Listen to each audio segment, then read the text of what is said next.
অন্তর্বর্তী সরকারের কেউ এই সরকারে যাওয়া ফেয়ার নয় বলে মন্তব্য করেছেন জামায়াতে ইসলামীর আমির ডক্টর শফিকুর রহমান। তিনি বলেছেন, সরকার দেশ ও জনগণের স্বার্থের পক্ষে উদ্যোগ নিলে আমাদের সহযোগিতা পাবে, জনস্বার্থের বিরুদ্ধে গেলে প্রতিরোধ গড়ে তুলব।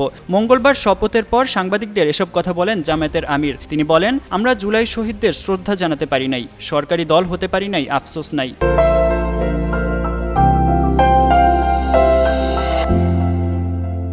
ফলাফল প্রকাশের সাথে সাথে নির্বাচনের উৎসব মিলিয়ে গেছে। দেশের মানুষ পরিপূর্ণভাবে তাদের আমানত পূরণ করতে পারেনি। গভীর রাতে শপথের চিঠি দিয়েছে, এটা অস্বস্তিকর। ডক্টর শফিকুর রহমান বলেন, জুলাইয়ের আকাঙ্ক্ষা গণভোটের রায়কে সম্মান দেখিয়েছি। সংবিধান সংস্কার পরিষদের শপথ না নেওয়া জন আকাঙ্ক্ষার বিপরীত, এটা সংস্কারের বিরোধী। বিএনপি জন আকাঙ্ক্ষার প্রতি শ্রদ্ধাশীল হলে সংবিধান সংস্কার পরিষদের শপথ নেবে। জুলাইকে অসম্মান করে সংসদ গৌরবের আসনে বসতে পারে না।